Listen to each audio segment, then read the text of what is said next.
We sold golf simulators for years, and every single day we heard the same complaints from customers. The screens cut too easily, the mats were too hard. So eventually we just decided to make our own, and margins went from 25% to 45%. Same store, same customers, same audience, different supplier. Us. This is why I tell people who want to start an e-commerce business to retail first and start your brand second. And let me explain why this works and when you should pull the trigger. There's two ways for you to start an e-commerce brand. One is brand first. You have the idea, you go design the product, you get samples, you launch cold, and you hope people buy. And the other way is to retail first. That means selling other brands in the category. You build an audience, you listen to what the customer does and does not want, and then you launch your own brand. Now, I've done both, and I think one way is easier and more profitable. So we built this e-commerce store using the same methods we teach here at Dropship Breakthru, and we scaled it to $11 million in revenue in year 3. On the store, we sold golf simulators and mats and everything you would need for your golf simulator from multiple different brands. We were a retailer for golf simulator products. We did hundreds, thousands of orders in that $11 million in revenue in year 3. And people trusted us. We weren't just some random Shopify store they were buying from. We had reviews, we had returning customers, and we had a name in the space. And because they trusted us, they talked to us every day. We would hear the same complaints that the screens cut too easily, the mats were too hard, and a bunch of other complaints that people had about the products that we were retailing. So we knew exactly what people wanted or didn't want because they were telling us on the phone after they purchased, before they purchased, not on Reddit, not in some Amazon review, on the phone, in emails. Every single day, we could hear exactly what the customer did or did not want. So all we did was launch a brand to fill those gaps. Margins immediately went from 25 to 30% to 40 to 50%. Same store, same traffic, same audience, better product, way better margins. Brand first people try to learn the market from a distance. They'll go read those Reddit threads. They'll go read Amazon reviews. They'll do surveys or focus groups. To me, that's reading about a fight. And when you retail first, you're actually in the fight. You're on the phone with customers every day. You hear what they almost bought instead and why, what pissed them off after delivery, what they wish was different about the product, what questions they ask before buying, what they call you about a week later to complain about. That's data you cannot get from the outside. Period. And this is the part nobody talks about. The brand first person is broke. They're scouring Reddit, they're making mock-ups in Figma, they're getting sample shipped, they're spending money, and they're earning zero. And in fact, years down the road, they still have no money. They have a lot of money on paper, their business looks good, but they still have no money. The cash conversion cycle takes forever when you launch your own brand because by the time you spend $10,000 in your first order and you sell half of it, you got to order again. And so you sold half of it, you got that money, you got to order again. Now you sell the other half and a little bit of this one, now you got to order again.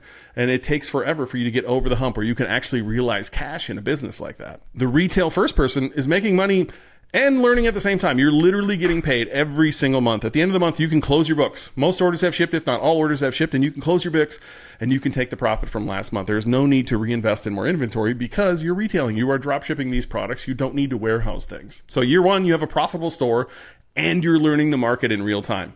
Year 2, maybe even year 3, you launch the brand using everything you've already learned, while again, still making profit and learning skills inside of your business. It's the same calendar, but 2 totally different outcomes. One, you might be wealthy on paper if you have figured out how to market a product that hasn't existed yet, or you can retail products people are already looking for and profit every single month while you learn the market. So you're ready when you can answer 2 questions. 1, what specific inefficiency can I solve? Not this product could be better. Be specific. Is it the fact that the screen's cut too easily? You know, when you're hitting your golf ball with an iron, you're going to cut your ball and the ball's going to cut the screen, right? Can you make the screen fabric better? Can you improve the mats so people's elbows and knees aren't sore after playing on a golf simulator? Think about what the customer is complaining about every single week in your emails, in your phone calls, in forums that you're a part of, or maybe you host when you're retailing products, and that's what you can improve. Can you improve a specific inefficiency in the product? And number 2, do I have enough brand equity to launch? So your store has reviews, returning customers, supplier relationships, more importantly, an audience that already trusts you. At this point in our journey, we were ranking number 1 for golf simulator. If you can rank number 1 for your niche keyword, you have the traffic coming in and you can present them with a better option. You can present the people who are in your audience who already trust everything you say with a better option. You're going to need to have some brand equity here to launch. That's when you know you're ready. And this takes time. It's going to take sales. So don't rush it. If you don't see a gap yet, that's fine. Keep selling. The gap will become obvious. You will not be able to ignore what customers are telling you needs to be solved in this market. But Ben, I want to build my brand from day one. I want to skip the retail part. And look, if that's your dream, it's not a bad route. I've done both. I sold pet supplements. I launched my own brand from day one in 2016 for $300.